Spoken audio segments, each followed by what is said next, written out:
எதுவாக இருந்தாலும் நம்ம பெற்றவங்களுக்கே சார் பிள்ளைங்க கேள்வி கேட்டால் பற்றிட்டு வருது. வாய முடிவு சும்மா வர மாட்டேன்.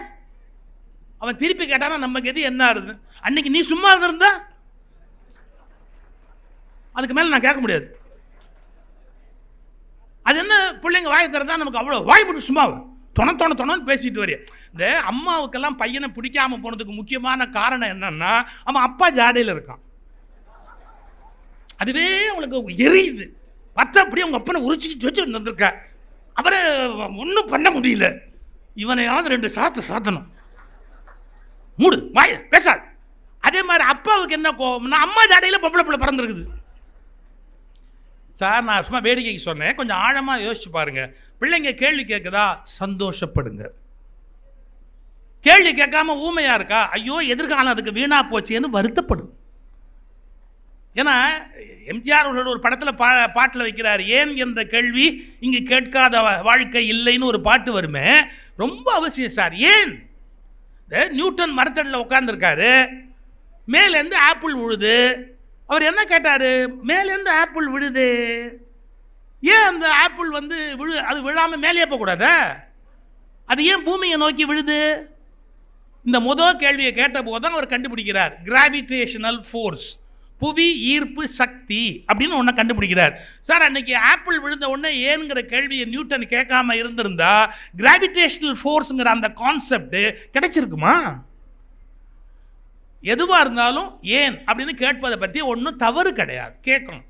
நான் ஸ்கூல் டீச்சர்ஸோ ஸ்கூல் மேனேஜ்மெண்ட் பிரின்சிபால் கரஸ்பாண்டன்ட் வந்திருந்தா ஒன்று சொல்கிறேன். எல்லாரும் சொல்லுவாங்க ஸ்கூலில் ஸ்டூடெண்ட்டை பார்த்து பி ஒபீடியன்ட் ஆயிடு அப்படிம்பாங்க. ஒபீடியன்ஸுங்கிறத விட கெட்ட வார்த்தை வேற கிடையாது. ஒபீடியண்ட்டாக இருக்க வேண்டிய அவசியம் கிடையாது. ஆக்சுவலாக நல்ல இங்கிலீஷ் வார்த்தை என்ன தெரியுங்களா? டிசிப்ளின்ங்கிற வார்த்தை நல்ல வார்த்தை, ஒபீடியன்ட்ங்கிற வார்த்தை கெட்ட வார்த்தை. What is the difference between discipline and obedient? என்ன சார் தமிழ் மேடையில் இங்கிலீஷை பேசிக்கிட்டு இருக்கிறீங்கன்னு கேட்காதீங்க. டிசிப்ளினுக்கும் ஒபீடியன்ஸுக்கும் என்ன வித்தியாசம் தெரியுங்களா? என் மீது அடக்குமுறை திணிக்கப்பட்டால் அது ஒபீடியன்ஸ், என்னை நானே செதுக்கி கொண்டால் அதற்கு பெயர் டிசிப்ளின். சார் நான் தானே என்னை சிற்பமாக செதுக்கணும், என்னை சமைச்சுக்கணும். இது தப்பு இது சரிங்கிறத நான் தானே சார் கண்டுபிடிக்கணும். அப்படித்தானே பிள்ளைங்களை வளர்க்கணும். அம்மா பிள்ளைங்களை வளர்க்கும் போது இதை செய் அப்படின்னு சொல்லாதீங்க. இது இன்ன காரணத்தால் தவறு, இது இன்ன காரணத்தால் சரி, எது என்பதை நீ முடிவு செய். அப்படிதான் பிள்ளைங்களுக்கு சொல்லிக் கொடுக்கணும். கண்ணா சாப்பாடு மிச்சம் வைக்காதப்பா, எவ்வளோ கஷ்டப்பட்டு விவசாயி பாடுபட்டு ஒரு நெல்மணியை கொண்டு வராரு, உனக்கு பிடிக்கலன்னா நீ முதலே சொல்லலாம்ல அம்மா கிட்ட.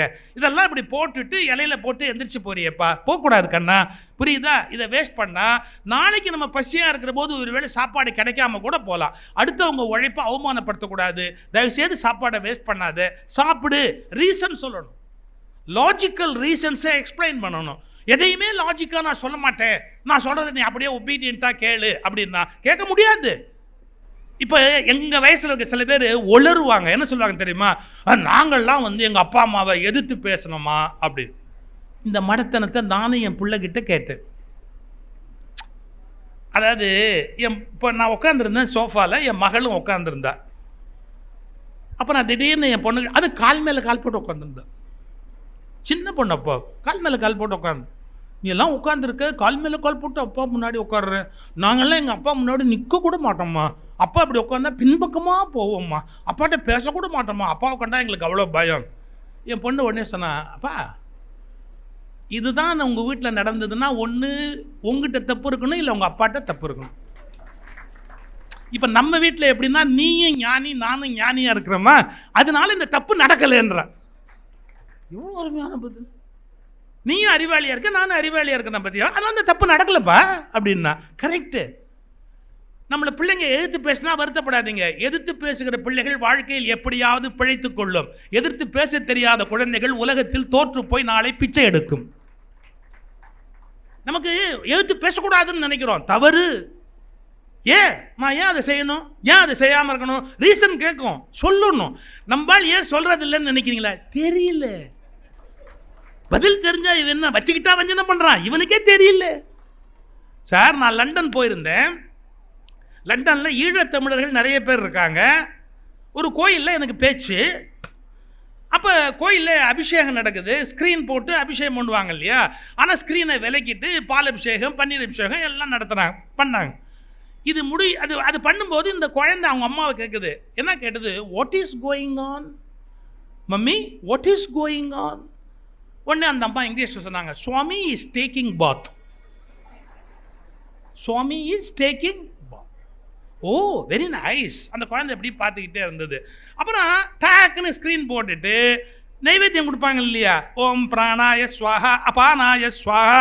அந்த சுவாமிக்கு அப்படி ஸ்கின்னை மூடிட்டு தான் எல்லாம் கொடுப்பாங்க, யானாய ஸ்வாஹா கொடுக்குறாங்கல்ல. அப்போ குழந்தை கேட்டது, அம்மா now what is going on? Swami is taking is lunch. Swami is taking is lunch.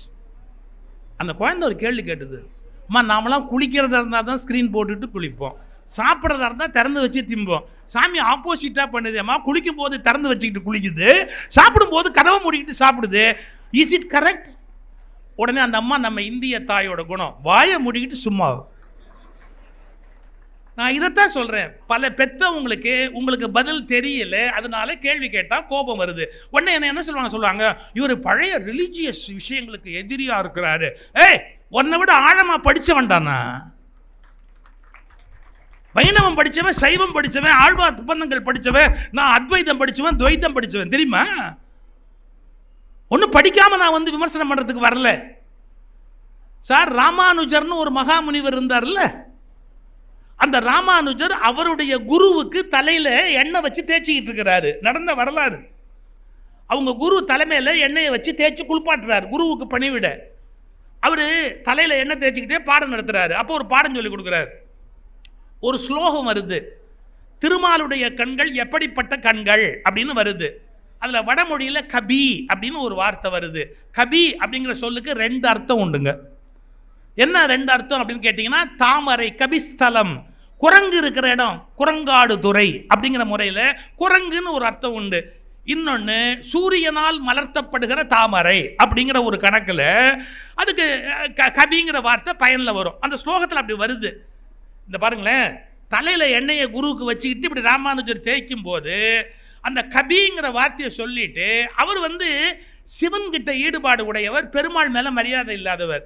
என்ன சொல்லிட்டாரு, பெருமாளுடைய கண்களை தாமரை கண்கள்னு சொல்ல மனசு இல்லாம குரங்கின் பின்புறம் போன்று சிவந்த கண்கள்னர் சொல்லாமா.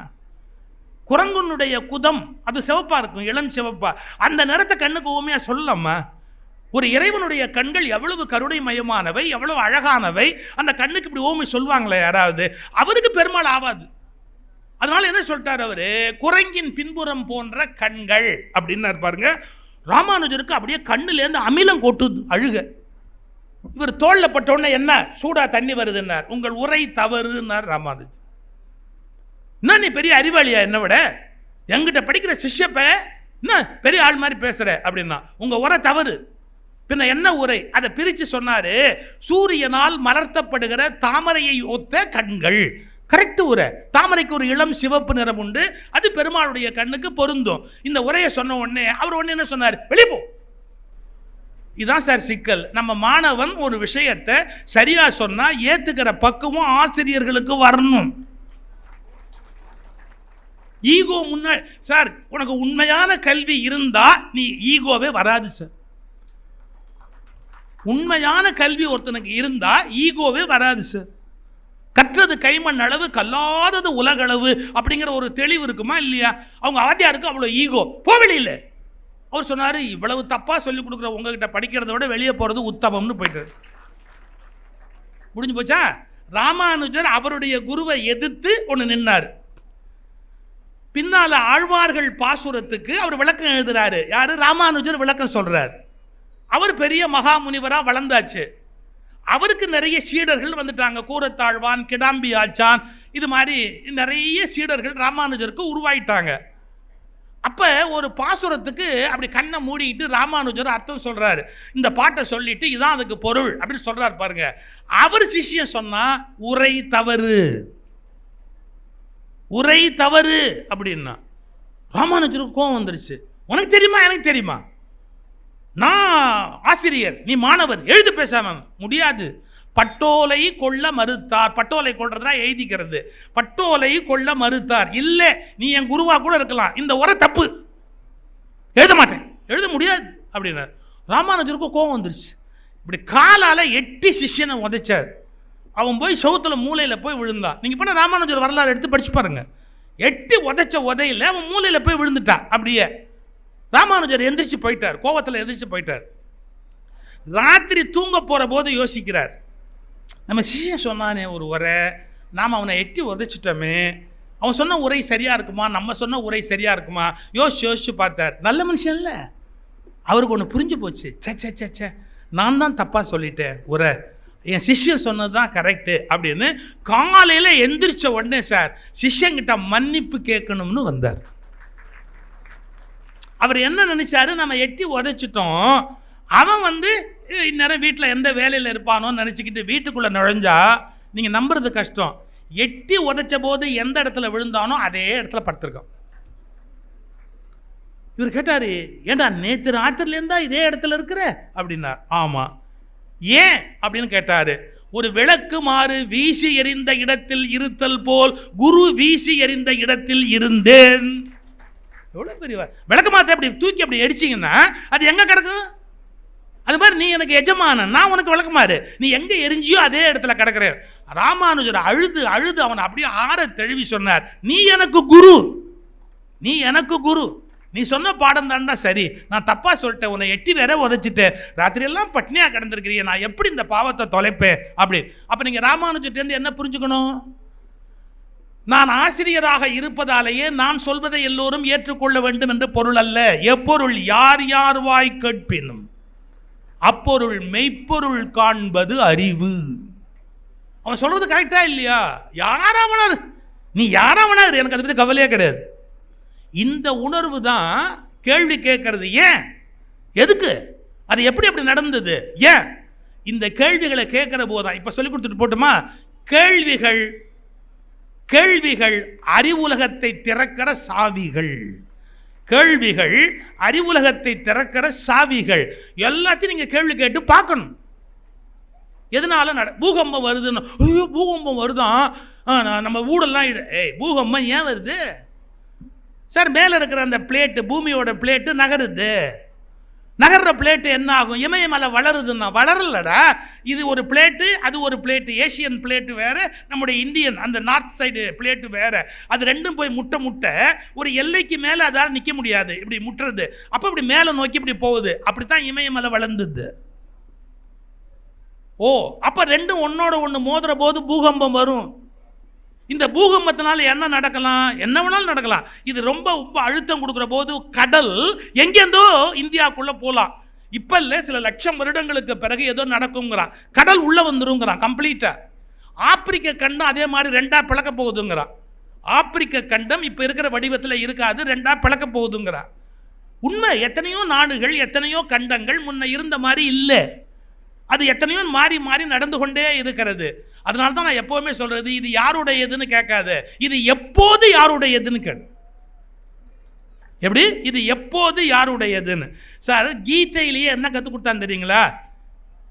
இந்த உலகத்தில் எதுவும் உன்னுடையது இல்லைன்னா. ஏன், இன்று உன்னுடையதாக இருப்பது நாளை இன்னொருவருடையதாக மாறும். கீதையிலே சொல்லியிருக்குது இல்ல, இன்று உன்னுடையதாக இருப்பது நாளை இன்னொருவருடையதாக மாறும். இது தவிர்க்க முடியாதது.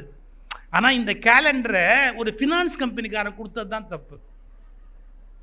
ஏன், இவன் 1 லட்சம் டெபாசிட் பண்ணி போன உடனே அவன் அனுப்பிச்சான். என்ன, இன்று உன்னுடையதாக இருப்பது நாளை இன்னொருவருடையதாக மாறுவது தவிர்க்க முடியாதது. நீ என்ன கொண்டு வந்தாய் கொண்டு போவதற்கு? சார் கொஞ்சம் யோசிச்சு பாருங்க, நல்லா யோசிச்சு பாருங்க. எந்த விஷயமுமே ஒருத்தருடையதா இருக்காது, மாறிக்கிட்டே இருக்கும். இந்த ஹிஸ்டரியை சரியா படிக்காம சண்டை போடுறோம்.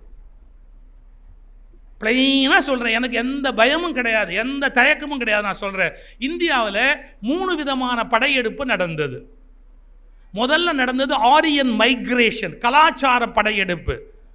அந்த படையெடுப்பு நடந்த போது இந்தியாவினுடைய கருத்தாக்கங்களில் நிறைய மாற்றம் ஏற்பட்டது.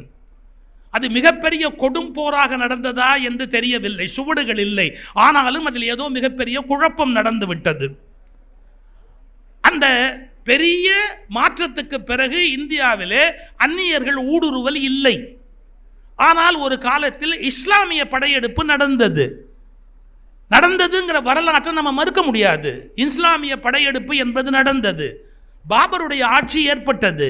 பாபருக்கு பிறகு இஸ்லாமிய மன்னர்கள் ஆட்சிக்கு வந்தார்கள். நல்லா கவனிக்கணும். அதுவரை இந்த நாட்டில் இருந்த சட்டங்கள், அதுவரை இந்த நாட்டில் இருந்த நில அமைப்பு எல்லாமே ஆட்சியில் ஒருவர் போய் உட்கார்ந்த உடனே அவர்கள் வசதிப்படி மாறும். நீங்க யதார்த்தமான வரலாற்றை புரிஞ்சுக்கணும். இஸ்லாமியர்கள் ஆட்சி நடந்த காலத்தில் பல பகுதிகள் இஸ்லாமியர்களுக்கு வழங்கப்பட்டது. அவர்கள் போய் பிறகு பிரிட்டிஷ்காரர்கள் ஆட்சி வந்தபோது அவர்கள் கிறிஸ்துவ மதத்தை நம்பியதால் அதே நிலப்பரப்பு கிறிஸ்துவ ஆட்சி காலத்தில் கிறிஸ்துவர்களுக்கு வழங்கப்பட்டது. கொஞ்சம் நம்ம புரிஞ்சுக்கணும். சும்மா இது என்னது இது உண்ணுதுன்னு சண்டை போட்டே இருந்தாங்க. ஒவ்வொருத்தருடைய காலத்தில் அவங்கவுங்க ஆளுக்கு எழுதி வச்சாங்க. மன்னர்கள் யார் போய் கேட்க முடியும்? அவங்கள ஒரு முகலாய மன்னரை கேட்க முடியுமா? ஒரு பிரிட்டிஷ் கவர்னரை போய் நீங்கள் கேள்வி கேட்க முடியுமா? கேட்க முடியாது. நம்ம அடிமைகளாக இருந்தோம். அதனால அவங்க என்ன பண்ணாங்க, இந்த இடம்லாம் உனக்கு, இந்த இடம், அது ஏற்கனவே எவனுதா இருந்தாலும் அவங்க கவலைப்படலை. நீங்கள் நல்லா புரிஞ்சுக்கணும். அது எவனுதா இருந்தாலும் அவங்க கவலைப்படலை. இதெல்லாம் உனக்கு, இதெல்லாம் உனக்கு கொடுத்துட்டு போயிடுவாங்க அவங்க பாட்டுக்கு. இப்போ என்ன சிக்கல் சொன்னால், யாராவது ஒரு விஷயத்தை சொன்னால் இது யார், இது என்னது உண்ணுதுன்னா, யார் காலத்தில் உண்ணுது, யார் காலத்தில் என்னது? அப்ப காலம் மாறுது இல்ல. அந்த காலம் மாறுற போது ஒரு சிக்கல் வரும்ல. கடைசியா தலையை பிச்சுக்கிட்டு உச்ச நீதிமன்ற நீதிபதிகள் ஒரு முடிவு சொல்றாங்க. அப்பா 1947 ஆகஸ்ட் 15க்கு அப்புறம் எப்படி இருந்ததோ அப்படியே வச்சுக்கோங்க. நம்ம அப்பதானே சுதந்திரம் வாங்கணும் சார். ரெட்ரோஸ்பெக்டிவ் எஃபெக்ட் போட்டு பழச மாற்ற முடியுமா? யாரோ ஒரு முடிவு பண்ணிட்டு போயிட்டாங்க. ஏன்பா நம்ம தாத்தா 2ஆம் கல்யாணம் பண்ணிக்கிட்டாருன்னு வச்சுங்க, இப்ப மாற்றவா முடியும்? அது போதாதுன்னு அவர் வேற பிள்ளைக்குட்டி பெத்து போட்டு போயிட்டாரு. அப்புறம் என்ன சொத்து வேற உங்களுக்கு எழுதி வச்சுட்டு போயிட்டாரு. என்னமோ நடந்து போச்சு. இப்ப போய் எங்க தாத்தா ஒழுக்கமா இருந்திருக்கணும் அப்படின்னா சான்ஸ் இல்லப்பா. அவர் ஒரு பரம்பரையை கிரியேட் பண்ணிட்டாரு. அவங்க 10 ஏக்கரை எடுத்துக்கிட்டாங்க. நீ இப்ப போய் நின்று தாத்தாவோட தானே, அது என்னோட, நான் தான் பிளட், எங்க தாத்தா பிளட்ல வந்தேன், அந்த அம்மா வெறும் கான்குபைன் மட்டும்தான், இதெல்லாம் பேச முடியுமா? இப்ப அதே மாதிரி பழைய வரலாறுகளை நீங்கள் இன்றைக்கு பேசி தீர்வு காண முடியாது. 1947 ஆகஸ்ட் 15 இந்தியா விடுதலை அடைஞ்சதுன்னா அதுக்கு பிறகு இந்தியா சுதந்திர நாடு, அதுக்குரியத்தான் நம்ம பார்க்க முடியும். இதெல்லாம் நம்ம புரிஞ்சுக்காம என்ன பண்றோம்? ஏகப்பட்ட கலாட்டா பண்றோம். இதை தோண்டுனா அதுக்குள்ள அது இருக்கும். அதை இன்னும் ஆழமா தோண்டு, அதுக்குள்ள இன்னொன்னு இருக்கும். என்ன இருக்கும் சார்? இந்த வடநாட்டில் இருந்த ஒரு ஆராய்ச்சியாளர் எழுதியிருக்கிறார். என்ன தெரியுங்களா? இப்போ நீங்கள் வேறு மதத்தினுடைய ஒரு சின்னம் அதை தோண்டுனா ஒரு இன்னொரு மதத்தினுடைய சின்னம் இருக்குன்னு சொல்கிறாங்க. நீ இன்னும் 200 அடி தோண்டினா இன்னொரு மதத்தோட சின்னம் அதில் இருக்கும். ஏன்னா இந்திய வரலாற்றில் சமணம், பௌத்தம், இந்து, கிறிஸ்துவம், இஸ்லாம் என்று காலம் மாறிக்கொண்டே இருந்தது. அப்போ என்ன ஆகி போச்சு? அவங்கவுங்க பவரில் இருக்கிற போது ஒரு தூக்கி மேலே வச்சுருவாங்க. இப்போ நீங்கள் ரிவர்ஸில் போய் எப்படி இதை தீர்வு காண முடியும்? சண்டை போட முடியுமா? ஒரு தெளிவு வரணும். இது வரப்ப நமக்குள்ளே சண்டை போடக்கூடாது. நீ ஒரு எல்லையோடு நீ நின்றுக்கோ, நான் ஒரு எல்லையோடு நின்றுக்கிறேன். 2 பேரும் சேர்ந்து சமைச்சு சாப்பிட்டு எப்படி சாப்பிட்றதுன்னு பார்ப்போம். என்னைக்கு போவோம்னு யாருக்கு தெரியும்? இதை விட்டுட்டு நான் உன்னை வெட்டுவேன், நான் உன்னை குத்துவேன், இது யாருதுன்னு பார்த்துருவோம்னா நல்லா தெரிஞ்சுக்கோ. இந்த உலகம் எவனுடையதும் அல்ல. எல்லாரும் செத்து உலகத்துடையவனாகத்தான் போகிறான் ஒழிய எவனுக்கும் இந்த உலகம் சொந்தம் இல்லை. ஆடி அடங்கும் வாழ்க்கையடா, 6 அடி நிலைமை சொந்தமடான்னா. நம்ம எவ்வளவு முட்டாளா இருக்கிறோம். ஏன் இப்படி முட்டாளா இருக்கிறோம்? ஏன் யோசிக்கல?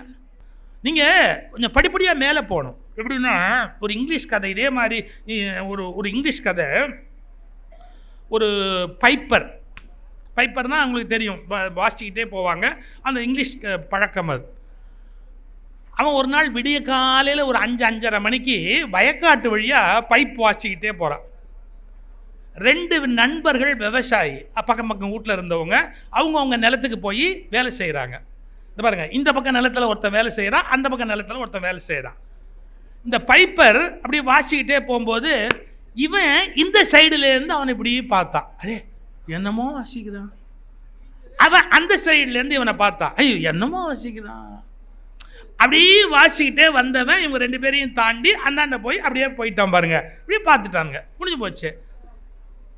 அப்புறம் எல்லாம் விவசாய வேலையெல்லாம் முடிச்சுட்டு சாயங்காலம் 5-5:30 மணி முடிஞ்சு 2 பேரும் வீட்டுக்கு திரும்பி போனோம். விவசாயம் பார்த்து வேலைகளில் பார்த்தவன் வீட்டுக்கு நேராக போகிறவன் ரொம்ப கம்மி. 7ஆம் நம்பர் கடைக்கு போயிட்டு சில பேர் போவான். இவன் 2 பேரும் அந்த டைப்பு. நேராக அங்கே போனானுங்க. அப்போ 2 பேரும் ஒரு டேபிளில் உட்காந்தானுங்க, சாப்பிட்லாம் அப்படின்னு, தீர்த்தம் சாப்பிட்லான்னு உட்காந்தாங்க. அப்படியே சாப்பிடும்போது சொன்னான், காலையில் ஒரு பைப்பர் அந்த சேப்பு தொப்பி போட்டுக்கிட்டு ஒன்று வாசிட்டு போனான் பாரு. ஐயோ ஐயோ, என்ன வாத்தியம், என்ன வாத்தியம்னா. இவன் அடுத்தவன் அதை விட்டுட்டான். கண்ணவிஞ்ச மூதேவி, கண்ணவிஞ்ச மூதேவி. அவன் எங்கடா சிவப்பு தொப்பி போட்டிருந்தான்? பச்சை தொப்பி போட்டிருந்தான்டா. உனக்கு கண்ணவிஞ்சு போனதால தான் உன் பொண்டாட்டி உன்னை மதிக்கிறது இல்லைன்னு. ஏய், ஏன் சம்சாரத்தை பற்றி பேசினா கொன்னே போடுவேன், வெட்டியே போடுவோம். நீ அவளை பற்றி பேசுறதுன்னு அவ யோகியதை தெரியாதான். ஐயோ ஐயோ, 2 பேரும் அடி தடி சண்டை வெட்டு குத்து எல்லாம் கட்டி புரண்டு உருண்டு 2 பேரும் ஒரு மாதிரி ஆகி கடைசியாக கொஞ்சம் நேரம் கழித்து மெதுவாக சரி நமக்குள்ளே சண்டை போட்டு என்ன பண்ண போகிறோன்னு சைலண்ட்டாக உட்காந்தானுங்க சார். அந்த கடைக்கார சமாதானம் பண்ணுவான்ல, சண்டை போடாதீங்கப்பா, என் கடையில் வந்து உட்காருங்க, கஷ்டம் சாப்பிட்டு போங்க. இப்படி சோகமாக உட்காந்த போது அதே பைப்பர் உள்ளே வந்தான் சார். இவன் தானே இப்போ கண்டுபிடிச்சிடலாம் பார் அப்படின்னு. அவன் தொப்பியை கழட்டி இப்படி டேபிள் மேலே வச்சான் சார். பக்கத்து டேபிளில் உட்காந்து இப்படி இப்படி அவன் தொப்பியை வச்சான் சார். அதில் பாதி சிவப்பு பெயிண்ட்டு, பாதி பச்சை பெயிண்ட். அவன் தொப்பியில் ஒரு பாதி சிவப்பு பெயிண்ட்டு, ஒரு பாதி பச்சை பெயிண்ட்டு அதை வச்சிருக்கான். நான் பார்த்த பக்கம் பச்சையாக இருந்ததால் பச்சைன்னு சொல்லிட்டேன், அண்ணே மன்னிச்சுக்கண்ணா. நான் பார்த்த பக்கம் சேப்பாக இருந்ததால் சேப்புன்னு சொல்லிட்டேன், அண்ணே மன்னிச்சுக்கண்ணே அப்படின்னா. இவன் 2 பேரும் சேர்ந்தான். இவனால தான் நமக்குள்ளே சண்டை வந்தது. ஆமாம், இவனை உதப்போவா. அவன் ஒரு பாவம் பண்ணல. பாவம், ஏன்டா இப்படி ஒரு தொப்பி போட்டேன்? நீ விதவிதமான கடலில் போடுவே நீ. நாங்கள் 2 பேரும் அண்ணன் தம்பி மாதிரி போடணும், சண்டை போட்டுக்கிட்டு தெரியும், என்ன நினச்சிக்கிட்டு இருக்க? அவனை போட்டு முத்துன்னு முத்து. கடைசியில் எரிச்சல் அந்த தொப்பியை எடுத்து வாசலில் தூக்கி விட்டு எறிஞ்சான். போட அப்படின்னு தொப்பியை தூக்கி விட்டு எறிஞ்சோம். கொன்னுடுவோம் ஒன்று அப்படின்னு அவனை மிதிச்சுட்டு 2 பேரும் அண்ணன் தம்பியாக தோளில் கை போட்டு வாசலில் வரும்போது பார்த்தா வாசலில் ஒரு பெரிய தண்ணி தொட்டி. அந்த தண்ணி தொட்டிக்குள்ளே போய் அந்த தொப்பி விழுந்துருக்குது. அதை இப்படி பார்த்தானுங்க. அதில் 2 சாயம் 2ம் போய் வெளிவெளியல்னு இருக்குது. நல்லா புரிஞ்சுக்கங்க. அதை பச்சைன்னா ஒருத்தன், சிவப்புன்னா ஒருத்தன் வெட்டிக்கிட்டு சாகணும்னு முடிவு பண்ணா நல்ல தண்ணியில் கழுவி எடுத்ததுக்கப்புறம் அது ஒன்றுமே இல்லை, கலரே இல்லாதது அப்படின்னு கண்டுபிடிச்சான். அதுபோல் தான் ஒவ்வொரு மதமும் கடவுளை பச்சையாய் பார்க்கிறது, சிவப்பாய் பார்க்கிறது. நன்கு கழுவி எடுத்தால் அது நிறமற்றது என்பதை புரிந்து கொள்வார்கள். அது நிறமற்றது, அது வடிவமற்றது, அது குணமற்றது, அது உங்கள் கைக்கு அகப்படாதது. வானத்தை நீளம்னு சொல்றீங்க, அறிவுபூர்வமான விஷயமா? வானம் நீளமா? நீங்க போயிட்டே இருப்பீங்க, நீளமே கிடைக்காது. வானம் நீளம் கிடையாது, அது ஒரு மாயா தோற்றம். உங்களுக்கு கடல் நீளமா தெரியுது, நீளமா? கையில தண்ணி அள்ளி பாருங்க, அதுக்கு ஏதாவது ப்ளூ கலர்ல இருக்குதா? இல்ல. அந்த நீலம்ங்கிற நிறத்தில் தோன்றினாலும் அது உண்மை அல்ல, மாயை, அல்ல நிறம் கிடையாது. அதுபோல் கடவுள் உங்களுக்கு ஒவ்வொரு மதத்தில் ஒரு வகையில் காட்சி அளித்தாலும் அது ஒருபோதும் நிறமற்றது, அது இன்ன மதத்துக்கும் கட்டுப்படாதது. நான் சொல்றது எல்லா மதத்துக்கும் சேர்த்து தான் சொல்றேன். நான் ஏதோ ஒரு மதத்துக்கு மட்டும் சொல்றேன்னு பொருள் அல்ல. எல்லா மதவாதிகளும் அடக்கி வாசிக்க வேண்டும். எல்லா மதவாதிகளும் அடக்கி வாசிக்க வேண்டும். என் மதம் மட்டுமே உயர்ந்தது என்று பேசுகிற முட்டாள்தனத்தை நிறுத்துங்கள். உங்கள் எல்லைக்குள் நீங்கள் கண்டறிந்த அறிவு அவ்வளவுதான். அதை மற்ற மதத்தோடு மோதவிடாதீர்கள். இந்த நூற்றாண்டில் மதத்தின் பெயரால் சண்டையிட்டால் அதை விட அசிங்கம் உலகத்தில் வேறு இருக்க முடியாது. ஞானம் அடைந்தவர்கள் யாராவது கடவுளின் பெயரால் சண்டையிடுவார்களா? உண்மையான கடவுளை உணர்ந்து விட்ட யாராவது ஒருவன் மதத்தின் பெயரால் சண்டையிடுவானா?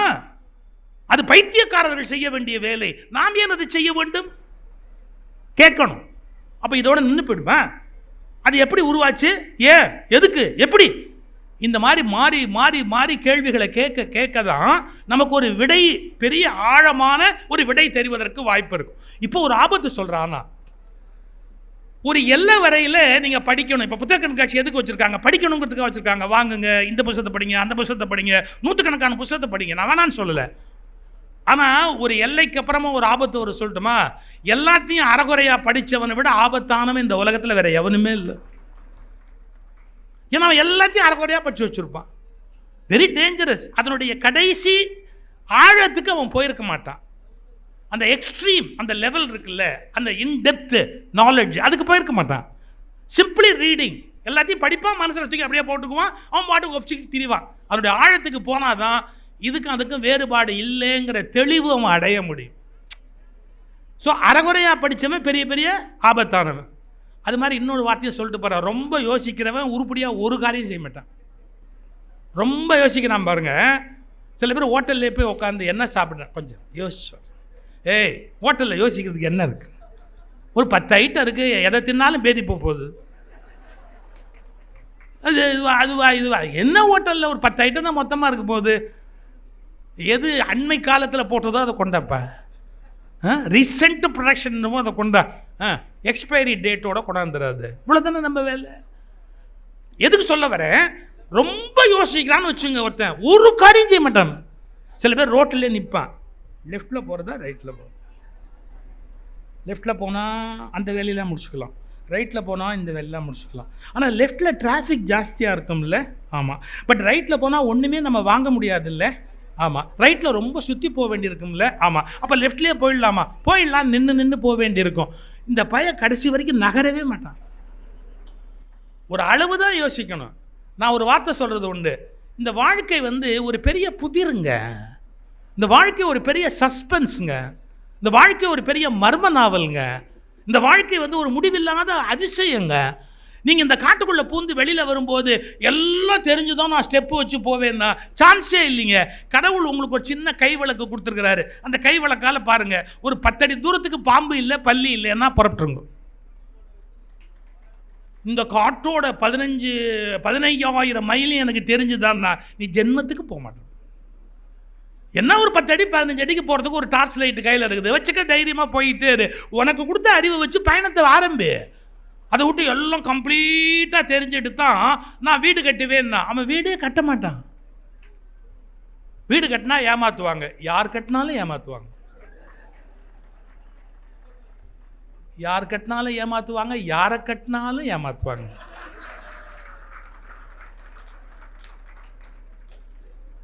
என்ன பண்ண முடியும், லைஃப் அப்படி தான். கொஞ்சம் முன்ன பின்ன இருக்கும், ரைட்டு போயிட்டு போகுது போ அப்படின்னு. நான் எதுக்கு சொல்ல வரேன், ரொம்பவும் ஏனுங்கிற கேள்வி இருக்கணும், எதுக்குங்கிற கேள்வி இருக்கணும், எப்படிங்கிற கேள்வி அதே கேட்டுக்கிட்டே செயலில் இல்லாமல் இருந்தா அதை விட முட்டாள்தன உலகத்தில் ஒன்று இருக்க முடியுமா? வாழ்க்கையை எப்படி கொண்டு போகணுமோ அதை நோக்கி நாம் கொண்டு போகணும். ஒரு 2-3 விளக்கங்கள் மட்டும் நான் சொல்லிட்டு நான் நிறைவு பண்ணிக்கிறேன். ஒன்று, மத விஷயத்தில் என் மதத்தினுடைய பழக்க வழக்கம் தான் ஒஸ்தி, மற்றவங்களுடைய மத பழக்க வழக்கம் தப்பு, அது மட்டமானதுன்னு சொல்லாது. அந்தந்த சூழ்நிலைக்கு தகுந்த மாதிரி ஒன்று உண்டாச்சு. இப்போ சில பேர் அடுத்த மதத்தை குறையா விமர்சனம் பண்ண போகும்போது தான் சிக்கல் வருது. அதுதான் தம்பி கார்த்திக் அழகாக சொன்னார். நான் என்னுடைய மதத்தில் இருக்கிற சொல்லலாம், அடுத்தவனுக்கு போய் சொல்லி என்ன பிரயோஜனம், என் வீட்டை ஒட்டை அடிக்கலாம், எதிர் வீட்டை போய் ஒட்டை அடிக்க முடியுமா? அது மாதிரி அவங்கவுங்களோட நிறுத்திக்கணும். அதனால எதிர் வீட்டில் தப்பு இல்லைன்னு அர்த்தம் கிடையாது, அதை நான் சொல்லி பிரச்சனை பண்ண விரும்பலேன்னு அர்த்தம். ஒன்று யோசிக்கணும். அதாவது என் மதம் மட்டுமே சிறந்தது, என் கடவுள் மட்டுமே சிறந்தது, என்னோட வழிபாட்டு முறை தான் உலகத்திலேயே ரொம்ப அப்படிலாம் நினைக்காதீங்க. எனக்குன்னு ஒன்று கொடுத்துருக்குது, ஏதோ அந்த வழியில் நான் பாட்டு போயிட்டே இருக்கிறேன், அதுவும் நிறுத்திக்கங்க. ஒருவேளை அது அவனோடது உயர்வாக கூட இருக்கலாம், இருக்கட்டும் அப்படின்னு நிறுத்திடுங்க. அதெல்லாம் கிடையாது, அது தொடர்ந்து ஆரம்பிக்காதீங்க. எல்லா மதத்துக்கும் சேர்த்து தான் சொல்கிறேன், எல்லா மதத்துக்கும் சேர்த்து தான் சொல்கிறேன், தயவுசெய்து புரிஞ்சுங்க சார். ஒன்றுக்கு ஒரு ரீசன் இருக்கு. இந்த பிஹைண்ட் வுட்ஸில் நான் பேசி ஒரு 4 லட்சம் பேர் பார்த்து ஒரு பேச்சு ஓடிக்கிட்டு இருக்கு. பிஹைண்ட் வுட்ஸில் நம்ம ஏன் இந்துக்கள் இந்த இடத்துல பொட்டு வைக்கிறாங்க அப்படின்னு. நான் துபாய் போயிருந்தேன், ரெடியாகி மாலை நிகழ்ச்சிக்கு போகிறதுக்காக ரிசப்ஷனில் உட்காந்துருந்தேன். அப்போது அது துபாயில் இருக்கிற நேட்டிவ் அராப் ஒருத்தர் அவர் நின்று முதல்ல ரொம்ப பண்பாடாக தான் பேசினேன். என்ன சொன்னார், நான் உங்கள் பக்கத்தில் உட்காரலாமா அப்படின்னேன். உட்காருங்க, இட் இஸ் மை ப்ளஷர், உட்காருங்க அப்படின்னு. இப்படி கேட்டுக்கிட்டே வந்தார். சில கொஸ்டின்ஸ் நான் கேட்கலாமா பர்சனலாக அப்படின்னாரு. கேளுங்க. ஏன் இங்கே பொட்டு வச்சுருக்கீங்க அப்படின்னாரு. ஏன் நெத்தி நான் வச்சுக்கிறேன். அவர் சொன்னார், நீங்கள் ரொம்ப ஜோவியலாக பேசுகிறீங்க அப்படின்னார். அதனால தான் வண்டியே ஓடுது. இல்லை, லேடிஸ் தானே ஜென்ரலாக வைப்பாங்க, ஜென்ஸ் இந்த மொட்டு வைக்க மாட்டாங்கல்ல. அதான் அவர் ரொம்ப பண்பாடு. என்ன சொன்னார், நான் உங்கள்கிட்ட சண்டை போட வரல, நான் ஒரு ஆர்வத்தில் ஐ வாண்ட் டு லேர்ன் அப்படின்னு. நான் சொன்னேன், இல்லை இது வந்து திஸ் இஸ் கால்டு தேர்ட் ஐ. இந்த 2 கண்ணாலையும் பார்க்குற வரைக்கும் உங்களுக்கு தப்பாக தான் பல விஷயம் தெரியும். இந்த 2 கண்ணுக்கு அப்பால் கண்ணற்ற கண்ணு ஒன்று இங்கே இருக்குது. அது வழியாக பார்த்தா மட்டும்தான் உண்மைகள் உங்களுக்கு தெரிய ஆரம்பிக்கும். அது வரைக்கும் உங்களுக்கு உண்மைகள் புரியவே புரியாது. இந்த காதுகளை கொண்டு கேட்பதை தவிரவும் நீங்கள் சில விஷயங்களை கேட்பீர்கள், அவைகள் தான் தூய்மையானவை. 2 கண்களை கொண்டு பார்ப்பதை தவிரவும் நீங்கள் 3வது கண்ணால் ஒன்றை பார்ப்பீர்களே, அவைதான் உண்மையானவை. அது வந்து ரொம்ப அதிசயமான விஷயம். இதை டெய்லி டச் பண்ண சொன்னாங்க. இதை டச் பண்ணும்போது we get initiated daily. Oh right, 2யும் பேலன்ஸ் பண்ணு. இந்த சைடும் போகாத, அந்த சைடும் போகாத. கமான், இந்த தராசை முள்ள அப்படி நடுவில் கொண்டாந்து நிறுத்துவான்ல, கரெக்டாக இருக்கணும் அப்படி. அது மாதிரி இந்த தராசை டெய்லி நடுவில் கொண்டாந்து நிறுத்துகிறோம். ஸோ ஹிந்துஸ் அதை ப்ராக்டிஸ் பண்ணுறோம். அவர் இப்படி நிறைய நேரம் பேசிக்கிட்டு இருந்தார். அப்புறம் சொன்னார், I learned a lot from you. நான் ஹிந்தி படங்கள் நிறைய பார்ப்பேன், எனக்கு ரொம்ப ஹிந்தி சினிமாலாம் ரொம்ப பிடிக்கும். இப்படிலாம் பேசிக்கிட்டே இருந்துட்டு ரொம்ப சந்தோஷமாக வழி அனுப்பிச்சி வச்சார் அந்த நண்பர். அது இருக்கட்டும். அப்புறம் நான் சொன்னேன், என்ன நீங்கள் வந்து பர்சனலாக சில கொஸ்டின் கேட்டீங்க, உங்களை நான் கேட்கட்டுமா? If you allow me I will ask you. கேளுங்களேன் அப்படின்னாரு. நீங்கள் ஏன் இந்த மாதிரி ஒரு ட்ரெஸ் போட்டிருக்கீங்க? இல்லை, இது எங்கள் நாட்டோட அடையாளம் அப்படின்னாரு. அப்போ அவங்களுக்கும் ஒரு அடையாளம் வச்சுருப்போம், அந்த அடையாளத்தை மாற்ற மாட்டோம். லாஜிக்கலாக எத்தனை விதமான மாற்றங்கள் உலகத்தில் ஏற்பட்டால் கூட நம்ம அடையாளங்களை இழக்கிறதுக்கு தயாராக இருக்க மாட்டோம். அது மாதிரி நாங்கள் எங்கள் அடையாளங்களை இழக்க மாட்டோம், இதுதான் உண்மை, அதுக்கு வேறு ஒன்றும் காரணம் இல்லை அப்படின்னு சொல்லிட்டு நான் சொன்னேன், நீங்கள் ஒரு சயின்ஸ் புரிஞ்சுக்கணும். பாலைவனத்தில் மணல் காற்று சூறாவளியாக அடிக்கிற போது அப்படியே ஆடையை தூக்கிற மேலே பாலைவனத்தில். அதை விட கொடுமை எப்படின்னா, தலைமுடிக்குள்ளே மணல் போயிடும். நீங்கள் நல்லா தெரிஞ்சுக்கணும், தலைமுடிக்குள்ளே மணல் போயிட்டா ஜென்மத்துக்கு உங்களால் க்ளீன் பண்ண முடியாது. குப்புன்னு ஒரு மணலை கொண்டாந்து தலையில் கொட்டிட்டா நீங்கள் எவ்வளோ குளித்தாலும் மணல் போவாது, ரொம்ப கஷ்டம். அதுவும் அந்த மணல் காற்று அடிக்கும் போது வந்து தலைமுடியில் கொட்டிடுச்சுன்னு வச்சுங்க, போவாது. பாலைவனத்தில் கண்ணில் வந்து மண் அடிச்சிருச்சுன்னு வச்சுங்க, உங்களால் பார்க்க முடியாது. ஸோ பாலைவனத்துக்குன்னு ஒரு ட்ரெஸ்ஸு உருவாகுது, உடம்பு முழுக்க மூடப்பட்டது, முகத்தை மூடப்பட்டது, தலை மேலே ஒரு ரிப்பன் கட்டி ஒரு துணியை போட்டு தலைமுடிக்குள்ள மணல் போகாதபடி அமைக்கப்பட்டது. அந்தந்த இடத்திற்கு ஏற்ப ஒரு ஆடை வடிவமைக்கப்படுகிறது. நம்முடைய இஸ்லாமிய நண்பர்கள் வட்டமாக உட்காந்து சாப்பிடுவாங்க. என்ன காரணம் தெரியுங்களா? ஆதி காலத்தில் பாலைவனத்தில் மணல் காற்று திடீர்னு அடிச்சுட்டா கூட உணவில் மணல் விழாதபடி எல்லாரும் அப்படியே மூடிக்கிறதுக்கு வசதியாக வட்டமாக உட்காந்து சாப்பிட்ற கல்ச்சர் அவங்களுக்குள்ள உருவாயிற்று. வேர்களை தேடுங்கள், வேர்களை தேடினால் உங்களுக்கு உண்மைகள் புலப்படும். நீங்கள் விருட்சங்களின் மலர்களை குறை சொல்லுகிறீர்கள், அதன் வேர்கள் எங்கிருந்து புறப்பட்டன என்று வேர்களை கொஞ்சம் தேடி பாருங்கள். there is a reason behind it. அப்படி ஒன்னொன்னுக்கு ஒரு காரணம் இருக்குது. அது எப்போ கிடைக்கும் உங்களுக்கு? ஏன் இந்த கேள்விகளை கேட்டுக்கொண்டே போனாதான் நாங்கள் இந்த உலகத்தில் உண்மைகளை புரிந்து கொள்ள முடியும்.